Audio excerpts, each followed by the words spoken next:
Olá, meu nome é Ana Maria Firmino Alves, sou aluna de Radiologia do 6º semestre da Faculdade de Ciências Médicas Santa Casa. Estou aqui para apresentar o meu trabalho de conclusão de curso.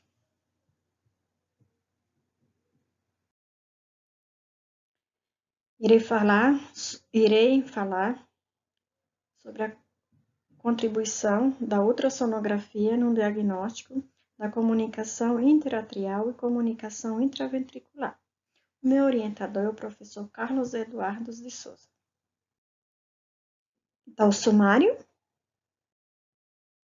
O objetivo desse trabalho é demonstrar o quanto o método de imagem de ultrassonografia contribui para a detectação de comunicação intraatrial e comunicação intraventricular. Método: pesquisa exploratória descritiva através de revisão de literatura, pesquisa bibliográfica e artigos científicos. Revisão de literatura: anatomia do coração, aqui está uma imagem de um coração, anatomia externa do coração. O coração humano é um órgão que representa a parte central do sistema circulatório. Ele se localiza na parte central da caixa torácica. Está um pouco inclinado para a esquerda, situa-se entre os pulmões e atrás dele encontra-se o esôfago e a artéria aórta. Ele divide-se em 4 cavidades: os 2 átrios superiores, por onde chega o sangue, e os 2 ventrículos inferiores, por onde sai o sangue do coração. Aqui está uma imagem interna do coração, onde está os átrios, o ventrículo, a veia aórta e a artéria pulmonar. Entre os átrios e os ventrículos existem as válvulas que regulam o fluxo sanguíneo e impede que esse fluxo volte para os átrios. Aqui está uma imagem dos septos que divide as câmaras do coração, que é o septo interatrial e o septo intraventricular. Comunicação intraventricular e atrial. Aqui está uma imagem, um exemplo de uma comunicação intraventricular.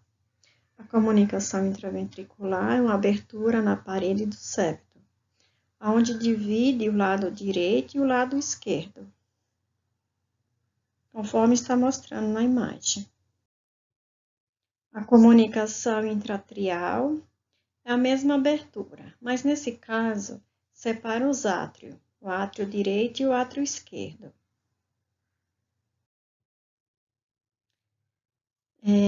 Essa patologia pode estar presente ao nascimento, congênita. Em muitos casos, quando pequena, fecha-se espontaneamente, logo após a primeira infância, sem causar sintomas maiores. Em casos mais graves, na dependência do tamanho e persistência de ambas as comunicações, há indicação de cirurgia para corrigir o problema, pois o sintoma pode se agravar progressivamente. Na comunicação intraventricular, o sangue está passando pelo ventrículo esquerdo, regime de maior pressão.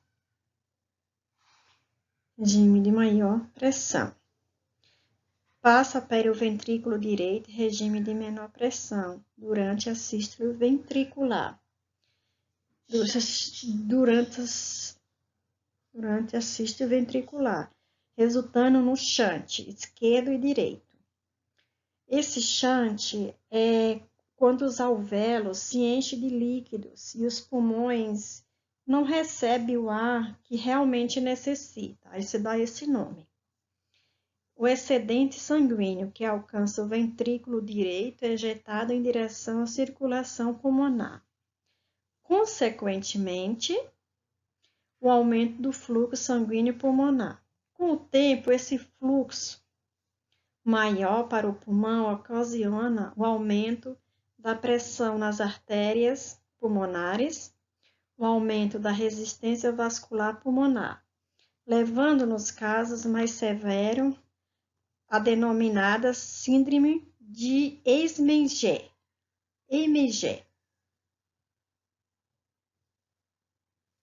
Essa síndrome é uma patologia congênita do coração, causa resistência vascular pulmonar e traz alguns outros problemas no pulmão. Falar um pouco sobre ultrassom. A ultrassonografia é um dos métodos de diagnóstico por imagem mais versátil, permitindo a diferenciação entre órgãos e outras estruturas, lesões, tumores, tecidos, além de verificar o funcionamento de válvulas cardíacas e desenvolvimento de fetos. A técnica de ultrassonografia apresenta várias vantagens, pois trata de um método que não é invasivo, não utiliza radiação ionizante, permite a aquisição de imagens em praticamente tempo real, possibilita inclusive o estudo de movimento de estruturas corporais. Aqui está uma imagem de comunicação interatrial no ultrassom. Essa imagem percebe-se múltiplos orifícios, ali onde está um ciclo vermelho, ali onde está o problema, entendeu? A patologia. Comunicação intraventricular no ultrassom. Então, a imagem de ultrassom de comunicação intraventricular.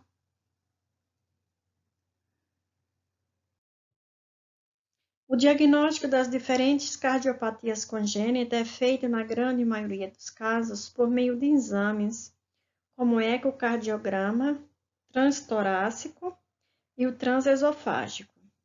Aqui estão as duas imagens. Uma imagem de ecocardiografia da comunicação intraventricular moderada, na parte muscular média do septo intraventricular. Uma imagem adquirida da Sociedade Brasileira de Ultrassonografia. O ecocardiograma com Doppler colorido, mostrando os ventrículos, os átrios direito.